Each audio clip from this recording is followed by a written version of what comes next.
are going to come together to a win-win solution. And I'll give you an example how to do this. So I had a couple, they came in. I have this big glass door on my office, and I'm so surprised it's still there. Because so many times people run out of the office, slam the door behind. No, not many times, it happened only a few times, but I'm still surprised it's still there. But at this particular time, she walked in with that kind of approach. She walked in, slammed the door behind her, and said, "I'm not happy." He came in as well after.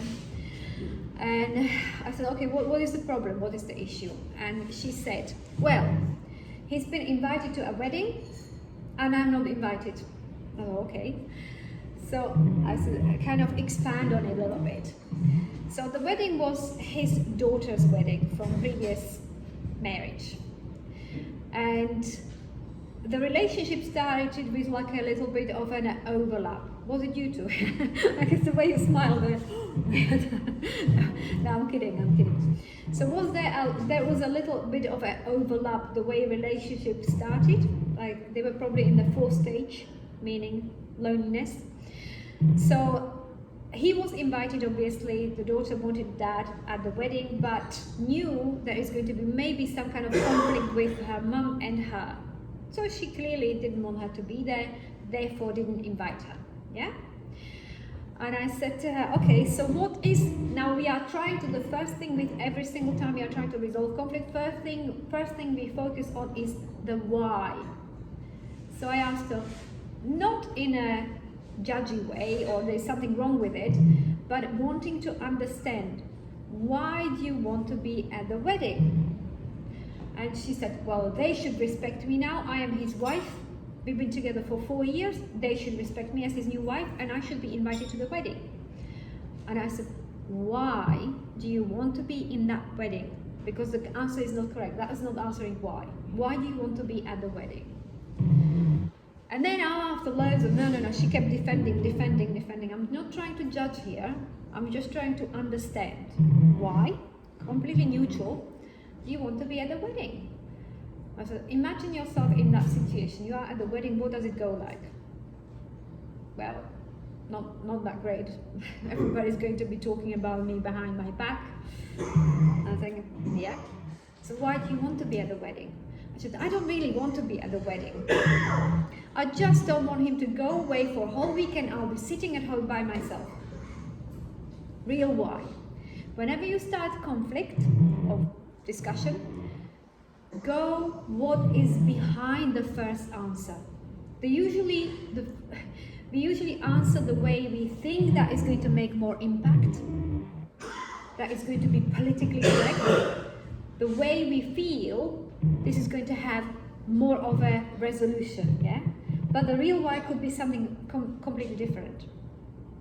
So why do you want to be at the wedding? And the real answer was because she didn't want to be sitting at home by herself whilst he's there gallivanting, having fun with the bridesmaids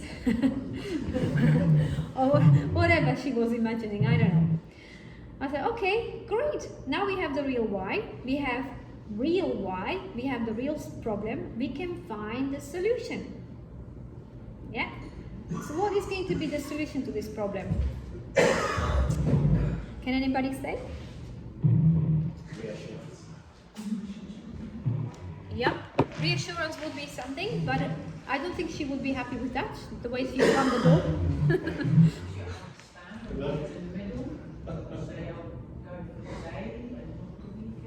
There you go. Exactly, that's what happened. So what happened then? They went together to the hotel.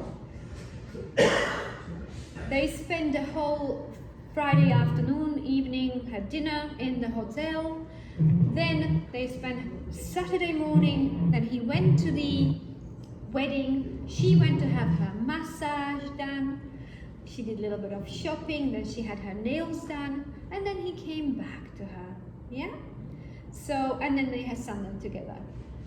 She was very happy. He gave her his credit card.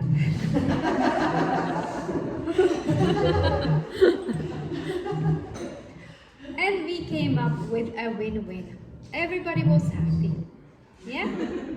So when you are trying to resolve conflict, I would like you to think how you are going to be both happy with the outcome. And you cannot resolve the conflict unless you are both happy. Because if only one of you is happy and the other one compromised, that is unresolved conflict. Yeah? And the way to resolve the conflict and know what is going to actually make that win-win is knowing the real why. What is it that he or she really wants? The same thing with the couple at the airport. The same thing with her. Even she didn't know that she didn't want to go to the wedding until I asked her to imagine what it's going to be like. She actually knew. She just was coming up with something that is going to make more impact. Yeah? Does that make sense? Yeah. Good. Has anybody heard of 5-step communication? How could you not hear of 5-step communication? Active listening. I came up with it.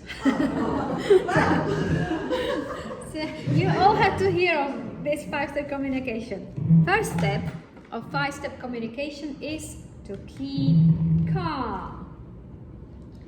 The only way you are going to resolve conflict is if you keep calm. The minute you are starting raising voice, not communicating in a I feel I need way or doing the appreciation talk, you are sending your partner into survival mode. When your partner is in survival mode, they are either going to withdraw from the situation or they are going to attack or defend themselves, yeah? So we don't have any resolution here. So the first thing is to keep calm. When your partner is in survival mode, what happens is we go into gamma brainwave state. In gamma brainwave state, it's a high frequency state. That's when you are feeling strong emotions, anxiety, sadness, anger, everything that is in that moment, high frequency is in a gamma brainwave state. Your body starts preparing for either fight or flight, and therefore it gets flooded with cortisol. Your brain gets flooded with cortisol, your body gets flooded with adrenaline at that point, giving you more energy to either fight or flight. Yeah?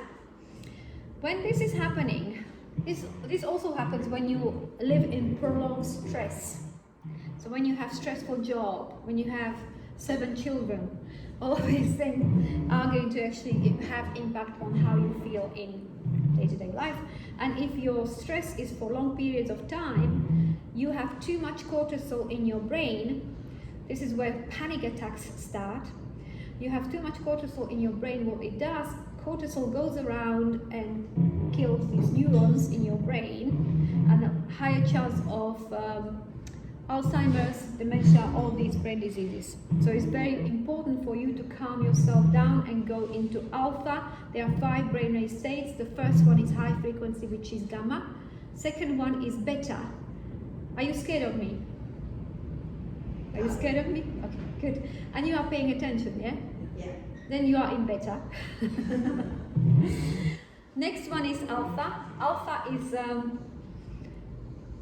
a really good state. It's like when you are in your inner thoughts, when you are completely calm, when you are daydreaming, when you are overlooking sea, when you are walking through the woods and you're just kind of like in your inner thoughts. It's a healing state. This is when you are operating in the same frequency as Earth. Have you heard of it? This is not a hippie stuff. The hugging trees is a real thing, yeah? You are grounding yourself. The Earth heartbeat is 8.67 hertz, I think, or the numbers are, I don't know, 6.87. I know it's 687 something, yeah. So that's the Earth heartbeat. That's exactly the same frequency as when we are in alpha state. In alpha state, it's a healing state. It just literally heals your body. Vikings used to bury there with their heads out their ill people into ground, so they would be operating in that frequency. Obviously they didn't know what they were doing, but they just realized that if they do it, They bury them for a night. They have their heads out. They put fires around them, and in the morning, miracle, they were healed. Obviously not when they had wounds, something else, yeah. So that's the alpha brainwave state. Then is theta, which I also mentioned, which is either when you are under hypnosis, or you are waking up, or falling asleep, or you are between ages 0 and 7, so you are very suggestible. It's a bridge between conscious and subconscious mind. This is why the programming and conditioning happens when you are in that young age, and it's so instant, like, oh, it's so fast. So if you want to have strong, confident children, you have to become that person. You have to become their role model, yeah? Calm. And then we have delta. Delta is when you're asleep, your conscious mind shuts down, subconscious mind comes up and starts resolving past traumas or your fears in the future. If you keep waking up at 3 o'clock in the morning, between 3 and 5, who does that? Nobody? Yeah?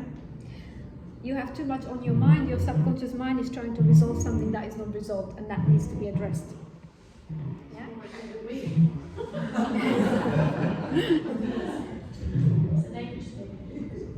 Nope. Half of the, or most of the people here sleep. People who are waking up at that time.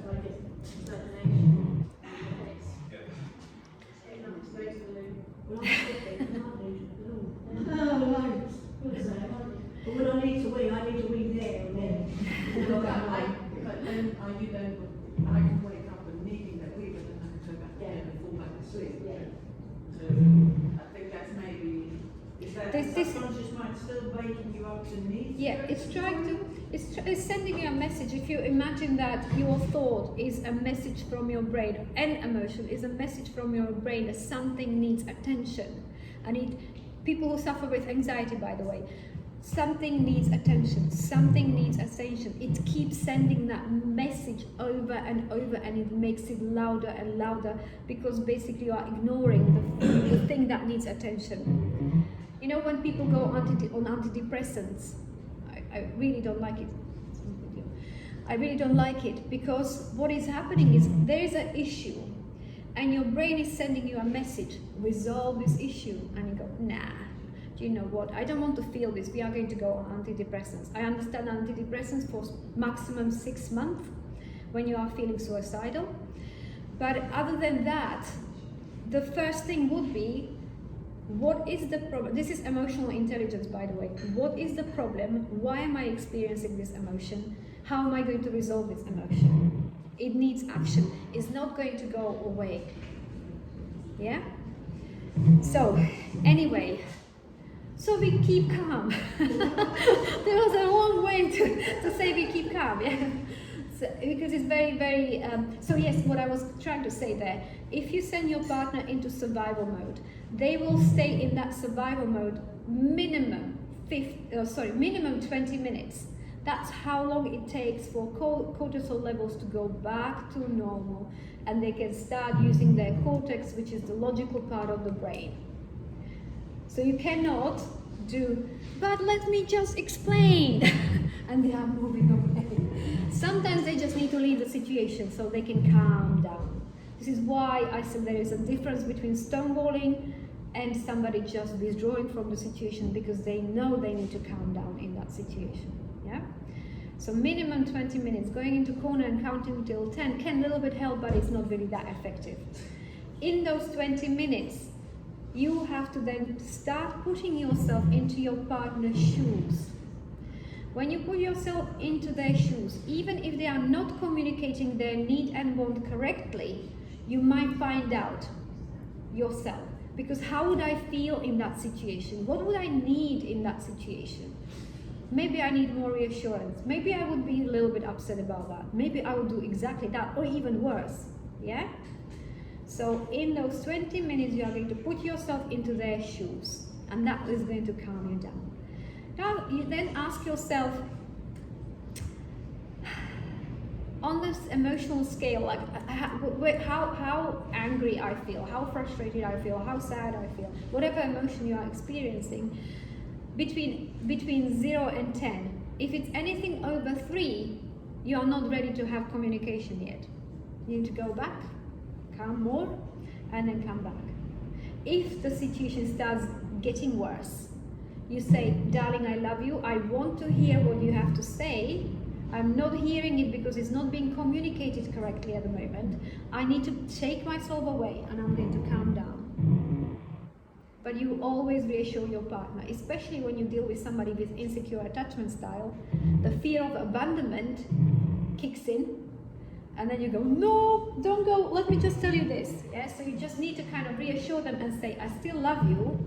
The communication is not getting the way I want it to go, or it's not going to become effective because we are not communicating in a way I said. And therefore I need to take myself out, yeah? And then you come back and then resolve. Now most of my clients say, he doesn't talk, or she doesn't talk. And I had a couple on my sofa, and she was doing this. He never talks, he doesn't talk, look, talk. I said, he's not going to talk now. Sometimes people don't talk because we don't listen. They start saying sentence and we jump in. We don't allow them to finish sentences. And they feel like, oh, what's the point me talking about anything now? I'm just going to shut up, you talk then. Part of communication, the biggest part of communication is not the communication, is the listening. If somebody's got an issue, they are coming to tell you, you allow them to talk, and then you allow the other person to respond until they finish. Now, I understand that some couples have this issue where one person talks all the time and they go, you didn't let me finish. Well, you've been talking for 20 minutes now. You then say politely, you've been talking for 20 minutes now. It's my turn, yeah, and I will talk for 20 minutes. Yes? We tried that, but we used an item. We said, right, when that has the item, but eventually we start fighting over the item because it's like, I want to talk. This is my item. I know. Be mindful of how long you are talking, or because obviously I understand you. When you are talking, usually when you need to talk that much, you are defending yourself rather than talking about the situation. Yeah. And so to the listening part, I don't think I'm listening when he's talking. Then, You are because preparing. I'm ready for the next thing I need to talk about for another 20 minutes. Yeah. So that's really hard to do the active listening because I've still got lots to say. So I'm not listening at all. I just want to get back into the talking mode. But you have to realize when you are doing it, he's also not listening anymore. Yeah. Yeah? Because if somebody is not doing input anymore, they switched off. So how do you get to the listening point if you've still got lots to say and you can't really listen to them? You're just giving them a minute and you're timing it in your head, you're still thinking of the next thing, You and remind- then it's jumping. How do you listen if you're not ready yet to listen? You remind yourself what is the objective of this communication. And it's to find a solution to the situation you are dealing with. Not necessarily to be right. Oh yeah. Yeah? What do I do then? You listen.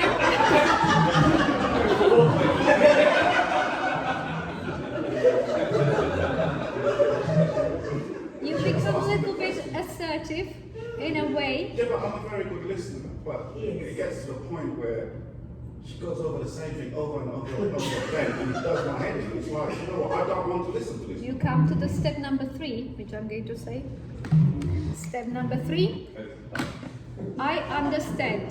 The minute you say to your partner and you mean it and you do eye contact, I Have you understand. met Julie? I am getting the idea now. You just keep repeating. You become assertive in this situation, not angry, assertive, and you repeat the same thing. So And that if is- I say that to her, she thinks she's taking the mick out of her. Because obviously she's got so much to say, and it's like, okay, I'm trying to calm you down. I understand where you're coming from. She thinks I'm taking the mick. And How it gets so winds up. And then How long these conversations last? How long are you trying to explain?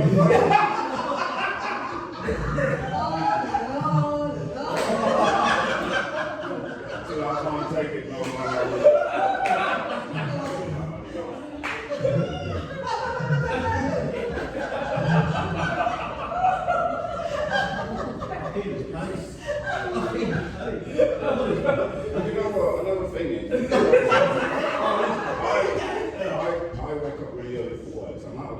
very early in the morning. Okay. She will go upstairs on her phone, doing what she's doing. I'm probably downstairs watching football, that winds her up anyway. I'll come upstairs, say 10 for 11 o'clock, when I'm ready to go to bed, and it's like, I need to talk to you. It's like, what? At 11 o'clock at night, when I have to be up at 4 o'clock in the morning, you have to come to me. Again, that creates a problem. Because she thinks I'm in my own world watching my football, she doesn't like football, so she can't sit with me. Because if she sits downstairs to talk to me about the football, I'll focus on football. Yeah. Okay. So it's like, well, So if there is anything important that you would like to talk about that you need to resolve, you say, I would like to resolve this particular thing. When is the best time for us to have this discussion? Yeah?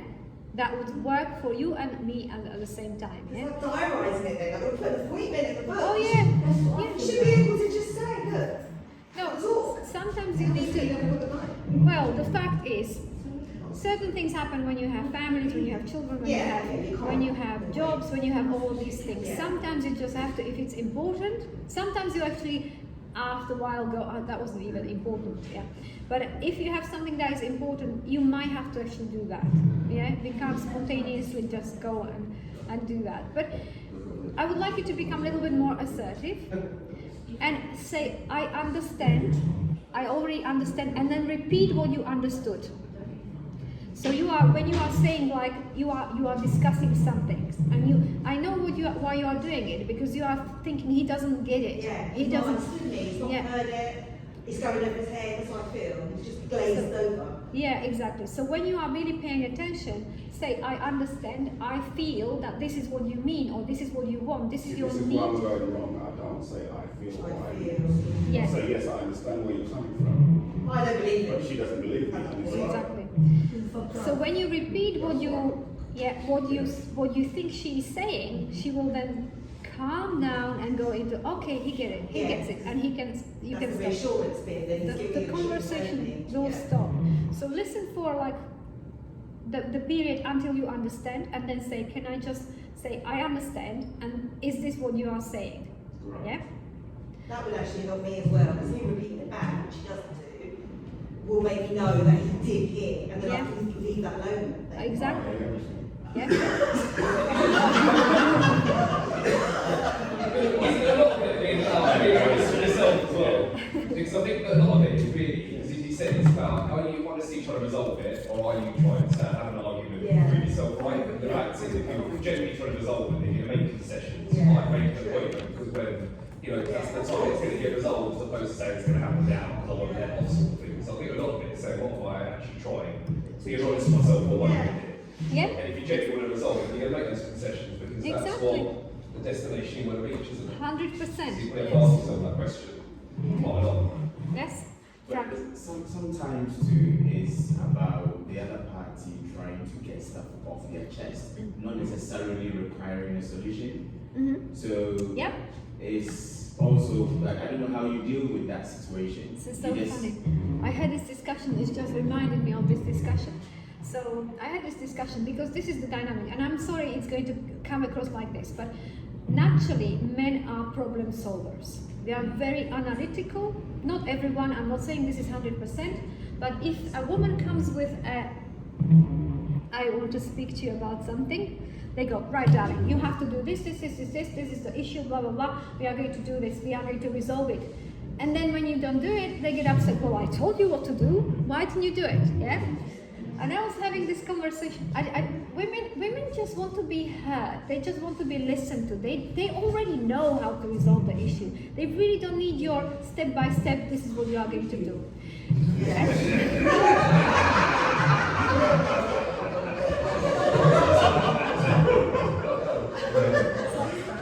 And I'll give you an example. So my best friend came to see me, and she came in and she decided that she's going to be telling me about her son using the toilet paper a roll a day. And she sat down on the sofa and she was having this conversation with me, telling me how her son is using 1 roll a day toilet paper for 20 minutes, which was fine. And I was understanding. Not once in that time I made a suggestion. not even once. It didn't even came to my mind because I understood she just wanted to moan. And I was just sitting there listening to her moaning. Yeah? If I was a man, I would come up, right. This is what we are going to do. You told me in 5 minutes what you need. We are going to kind of ration 2 little things at a time. You would have already a plan how to resolve the issue, wouldn't you? All men now thought, how would I resolve that issue? This is what we will do. I promise you, no women thought that. They were just thinking, okay, she's just moaning about her.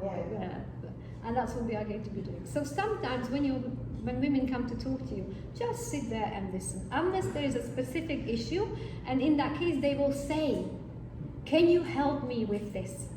They will ask for your help. If they are not asking for help, that means they just want to moan. Yeah? But then how do you deal with facts? Because we were sitting here like joking, saying, because he's in many ways probably more a woman.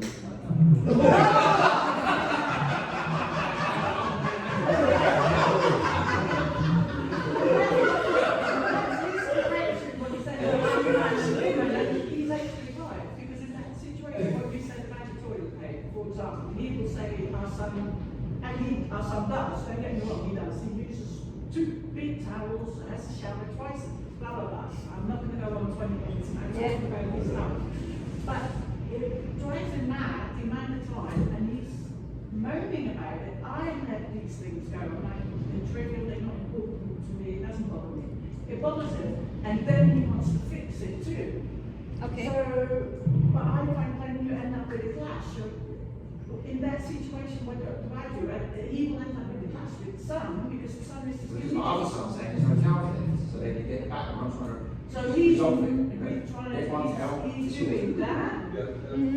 and he wants to fix it, and not just This is- everyone should okay. be happy. Great. That's where I am. It takes us to the next step, okay? Okay. Make a suggestion. When you are coming to have that conversation, you are coming in with, you must, there's no point having that discussion if you just come in to moan. If you are trying to resolve something, if women just want to be heard, I had a hard day at work, that's a different thing. If you are coming with a specific situation we are trying to resolve, do not come in and just say, this is a problem, you go and resolve it. You have to come in with a suggestion. So this is the issue, I can see this being resolved in this way. What is your opinion on it? Yeah? And you then can say why you feel it could be resolved in this way. Yeah? How do you feel about that? So never start a conversation with just moan, moan, moan, moan, moan. Come in and make a suggestion. And then the other person comes back and says, that is maybe not going to work because blah, blah, blah. This part might work, blah, blah, blah. My suggestion would be, and why. Yeah, so you have suggestion and you are going to explain why. Yeah? Do you understand this? Yes. Good. So you are going to make a suggestion. Do not start a discussion unless you are thinking of some kind of resolution to it already, because it's pointless discussion. It's just... That's a good point, actually. Go on. What's that? I'm not going to get into too much detail, but let's just say there is a conflict, not between partners, it's outside children, Okay. and causing the partner real unhappiness. Mm-hmm. So my suggestion would be this, Yeah.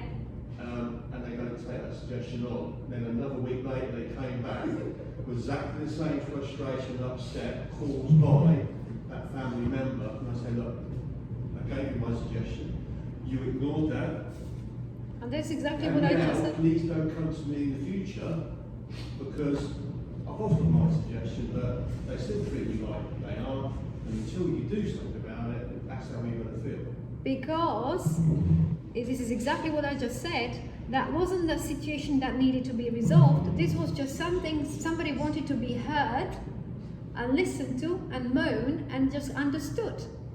Because Yeah, if you so- have... So I don't get that. In my mind, say somebody's causing my partner to be unhappy, Did you defend her? then deal with that. You're not dealing with it. Because they will carry on treating you like that until you deal with their behaviour.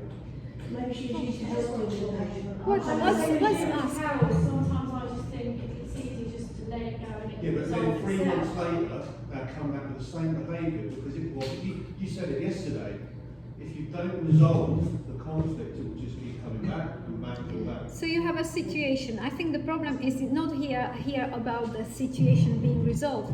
I think the problem is you don't want to hear about it all the time.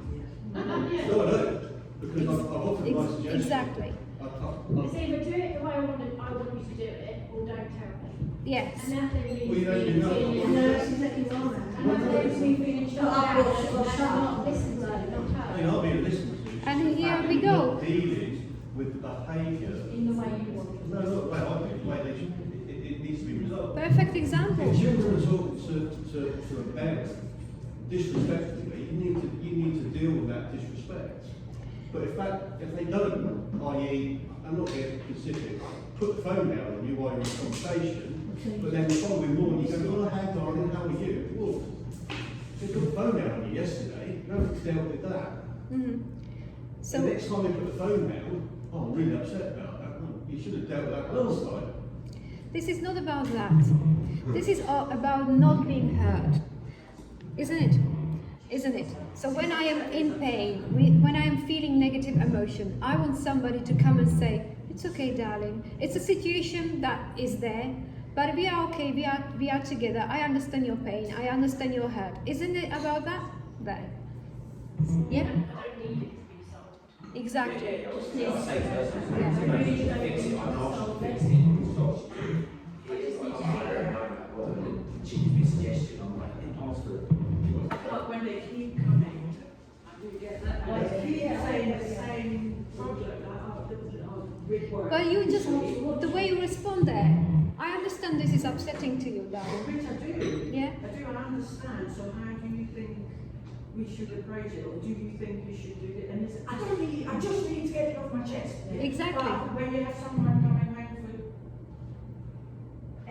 nearly every day, and not anymore, he's made changes, but in the situation, anybody, when they keep coming home with the same thing every day, and you hear the negative, and you say, I understand, I am on your side, I know how you feel, but they keep doing it.